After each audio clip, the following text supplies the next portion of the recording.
মৌমাছি আল্লাহর মাখলুকাত। মৌমাছিকে আল্লাহ রাব্বুল আলামিন একবার আদেশ করেছে, ওয়া আওহা ইলা রাব্বিকা ইলা নাহলি আনিত্তাখিযু মিনাল জিবালি বুয়ুতান ওয়া মিনাশ শাজারি মিম্মা ইয়ারিসুন। আল্লাহ রাব্বুল আলামিন বললেন, হে মৌমাছি, তোমরা দুনিয়ার বুকে বাসা বাঁধবে তিন জায়গায়। এই তিন জায়গা ছাড়া তোমরা কোথায় বসে বাঁধবে? এক নম্বর গাছের ডালে, দুই নম্বর পাহাড়ে, তিন নম্বর উঁচু জায়গায় ছাদের নিচে। এই তিন জায়গায় তোমরা বাসা বাঁধবে।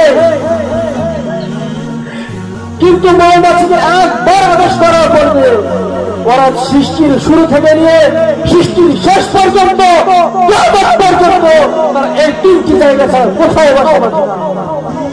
কিন্তু মানুষ যাকে আল্লাহ রাব্বুল আলামিন বললেন যে তোমরা নামাজ কায়েম করো, এই নামাজের কথা এক জায়গায় দুই জায়গায় নয়, ৮২ জায়গায় জানালেন, আকিমুস সালাত ওয়া আতুজ যাকাত।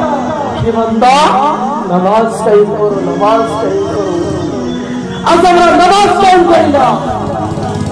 কি হয়েছে? দুনিয়ায় কি আজীবন থাকতে পারবে? কতদিন দুনিয়ায় বাঁচবে? দুনিয়া হচ্ছে ক্ষণস্থায়ী জায়গা, এটা চিরস্থায়ী নয়। আল্লাহ রাব্বুল আলামিন কোরআনুল কারীমের ভিতরে বলেন, কুল্লু নাফসিন যায়িকাতুল মাউত।